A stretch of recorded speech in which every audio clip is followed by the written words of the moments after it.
Hi, everybody, and welcome to the 25th SF Indie Fest. We're so glad to be joined today by the filmmakers from our comedy shorts program. What about the Indie Fest? It's going from February 2nd through 12th. It'll be at the Roxy Theater in San Francisco, as well as online, which is how our wonderful audience is joining us.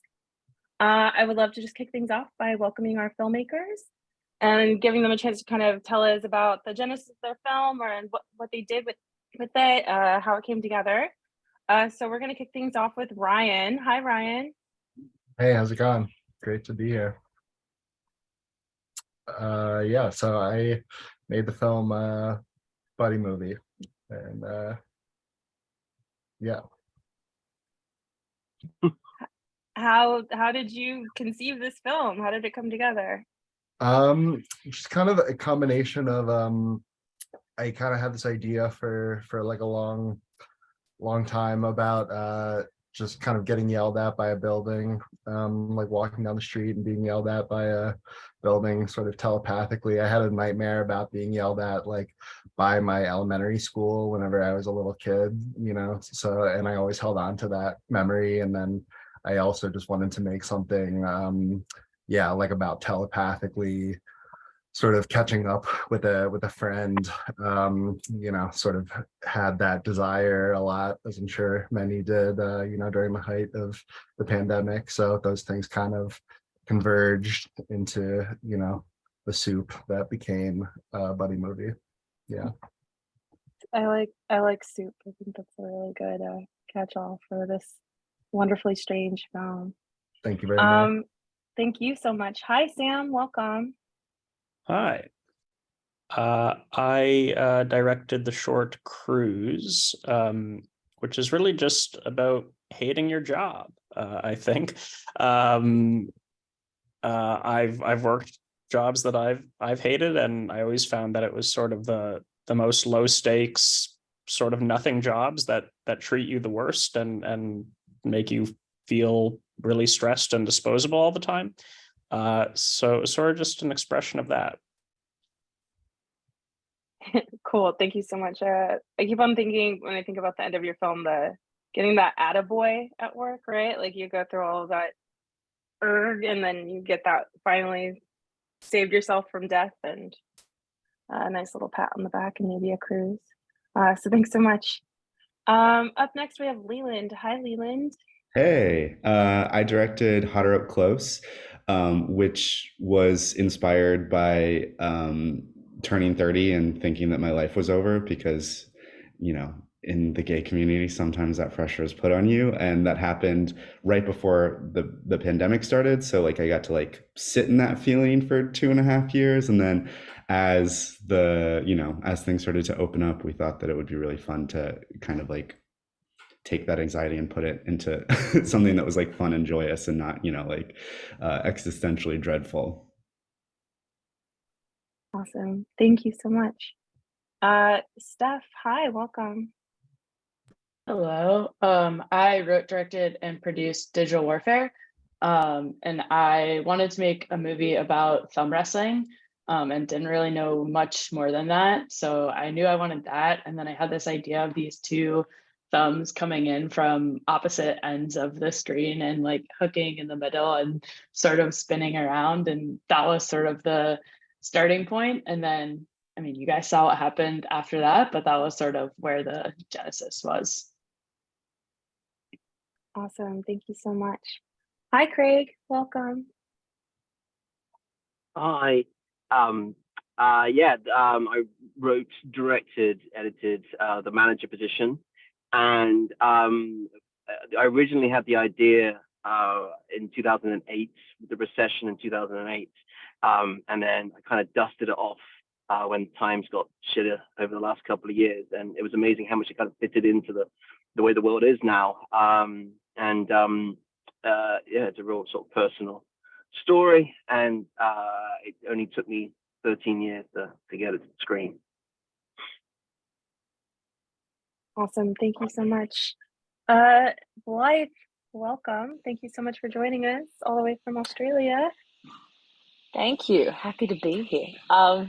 I made the film Married at First Fleet with writers and comedians, Daniel Pavitich and Benny Egnalis. And it is a parody of a very popular show here called Married at First Sight, which I know you guys have in America, but it's a big show here. So I parodied it and I was like, you know, it'd be funny if this was, you know, around the convict times.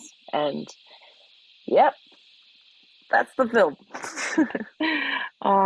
It's so fun. Thank you so much. And last but certainly not least, we're joined by Maddie. Hi, Maddie. Hi, my name's Maddie. I wrote and directed Out of Water, which is about a mermaid for hire. And I got this idea. I was on a road trip. I was actually in Big Sur, driving across this bridge, and on the side of the road, there's this woman in a mermaid tail doing a photo shoot for her mermaid company. And I just thought it was a fantastic character. And I just thought, like, what would happen if this mermaid met someone who believed she was a real mermaid and believed in her magic? And that's where the film was born. Awesome. Thank you so much. And actually, Maddie, I'm going to kick it back to you. Your film is so whimsical, but also everyone's like, what the hell? Did she just kidnap a child? Can you talk about working with such a young actor who did such a lovely job and kind of what challenges and rewards you had out of that process? Yeah, I think it was really difficult to work with the child actor. She did an amazing job. I noticed, like, as the shoot went on, she got more and more comfortable with all of us. So she became kind of more natural. And, you know, at first it was a lot of, she had her lines down because she is an actor and very professional, but she would, like, you know, have these like hand movements that she would kind of do. And she had it all rehearsed. So it was kind of like getting rid of that as we did more takes and getting her more natural and comfortable with the other actor who played the mermaid. You know, and as they spent more time together too, they developed kind of a friendship. And I think that kind of came through in the film. Yes, she's wonderful job. She's such a cutie. Thank you so much. Blythe, when you're working with comedians in such a hilarious setting, can you kind of talk about like how much of this was scripted and how much was ad-libbed and like what that process was for Oh, you? well, sure. Like a lot of it was like basically what I had done is that like, all right, we're gonna just film the parts that were like for script, like we'll film the script as well, and then we'll just have like the end of each kind of scene. We're like, all right, guys, let's do some improv. And then I would just ask them questions like while they're in character, and then and they would just improvise. Because Guy, who plays Patrick Cook, who's the less successful sorry, it's the morning, less successful brother to James Cook. I'm not sure if you guys probably know James Cook colonized Australia. And so I just asked him questions about being basically, oh, so, you know, your brother's more successful than you. How does that work out? It was a lot of fun. That's kind of how we did it. Cool. Thank you so much. Craig, there's so much interesting things about your film, but I was definitely struck by the caliber of the cast that you were able to attract. Can you kind of talk about your casting process and how it was collaborating with your actors? Yeah, sure. I'm gonna start by saying I am drinking in a car. This is not how I conduct all Q&As. I'm at an oyster roast, and I've snuck off to do this. So It's in true Indie Fest fashion. You're making us proud. I haven't got a drinking problem where I have to go to my car to drink or anything. I'm apologizing for this, but it is a Saturday and I've had a long week. My cast, yes, very lucky. It's all connections. I'm sorry, guys. The rumors are true.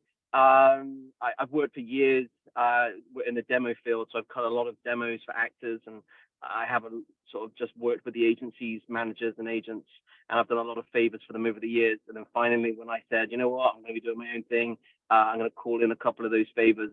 They actually had to listen to me a little bit because otherwise they wouldn't be able to use me after this.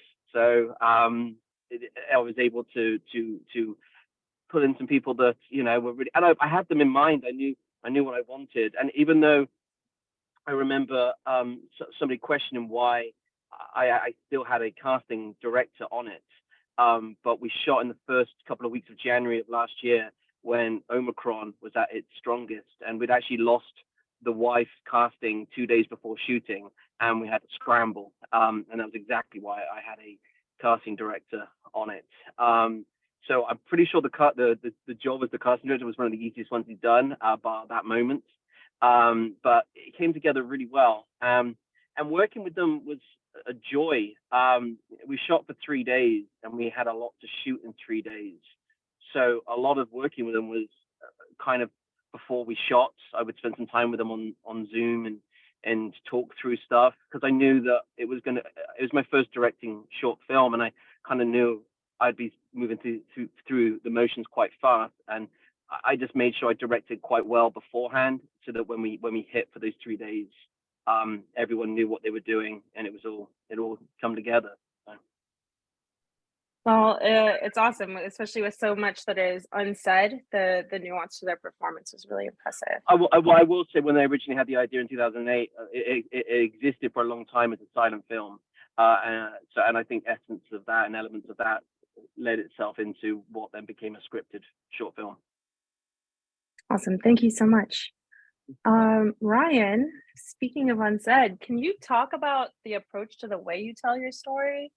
There's something like through your use of voiceover that just like really discombobulates it in this really amazing way, and it makes their performances just really pop. So like how did you think of doing that? Like, what was your approach to it?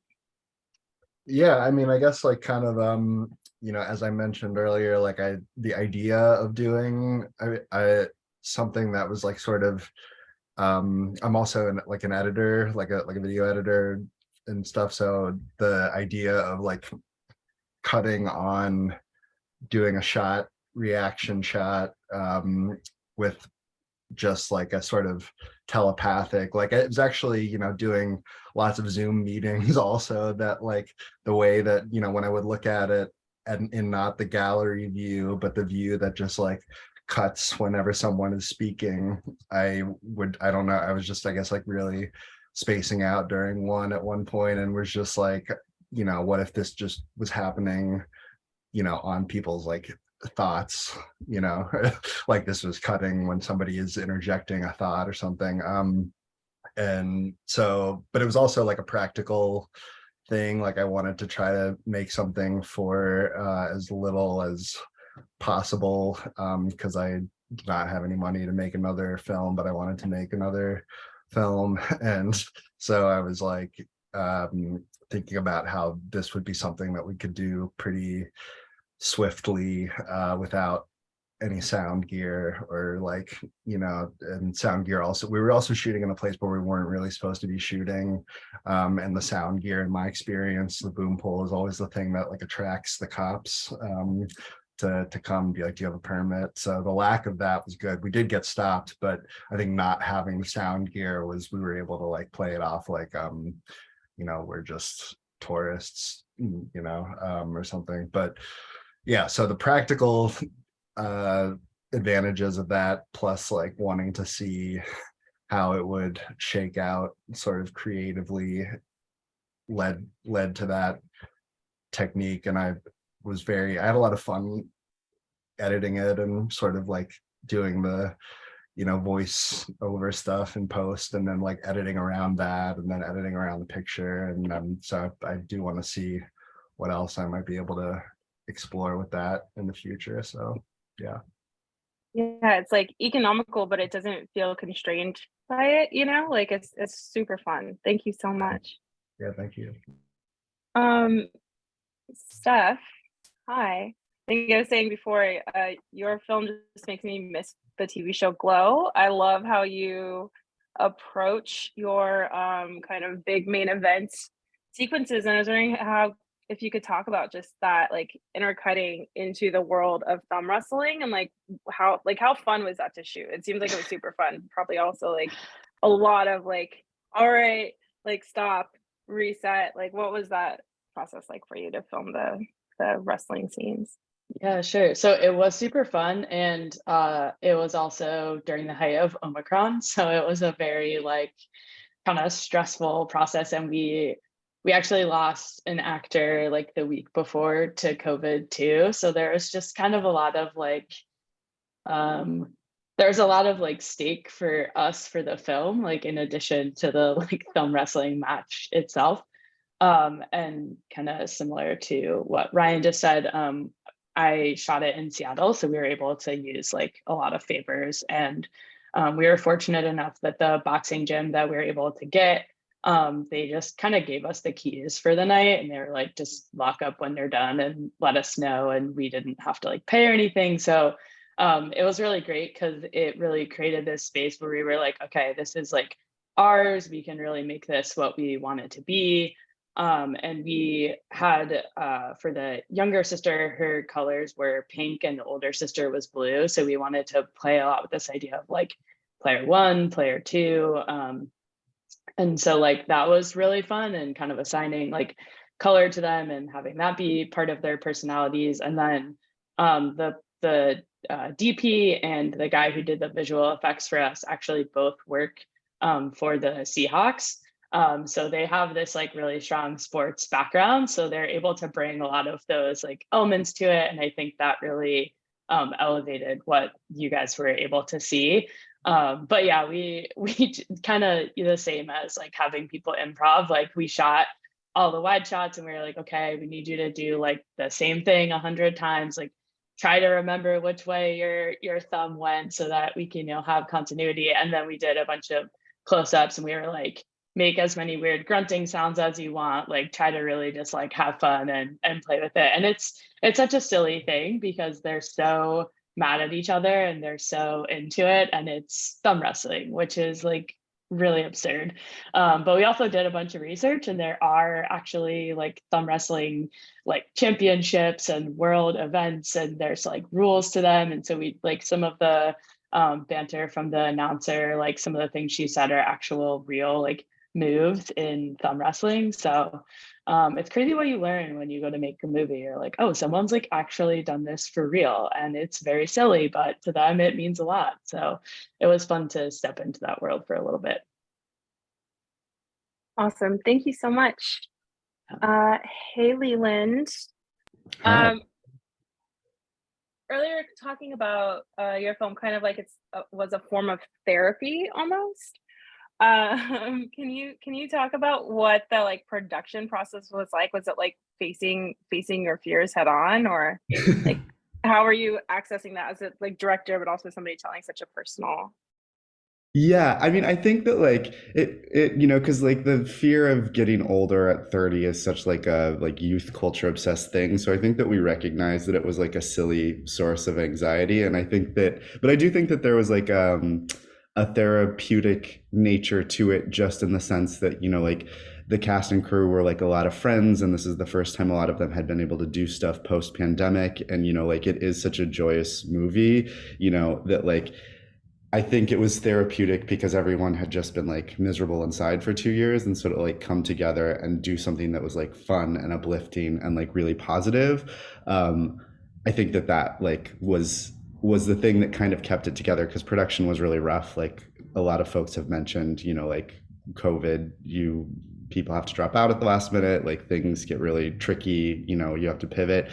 So I think that like the fact that everyone got to be like together and like happy during the process really informed, I think, how it turned out. And that was kind of our goal too, was to do something like really, really like uplifting and positive. Awesome. Thank you so much. And Sam, can you talk about just, there's like this overwhelming sense of nervous anxiety and like a thrilling element to your film. Can you talk about how you approach that visually? Yeah, a lot of it came from the production design. We got very lucky with our production designer, Rebecca Petro. And I told her that I wanted it to feel a little bit like Dilbert and a little bit like a jail. And she really knocked that out of the park, because, without going on a rant about capitalism, I think that, these terrible sort of wage slave jobs do sort of feel like prisons. And we really wanted that kind of claustrophobic anxious, sort of horrific vibe to come through. We also had a pretty small location, which contributed to that. And some of it also just came from our production realities, which were we only had a day to shoot, and we knew that we sort of needed to keep everything to a single location. So it all sort of just lined up. Well, awesome. Well, everyone, that's all the time we have today, but thank you so much to our filmmakers for making their very cool, hilarious, awesome art. And thank you to our audience for coming out to support the festival and our filmmakers. Thank you, everybody.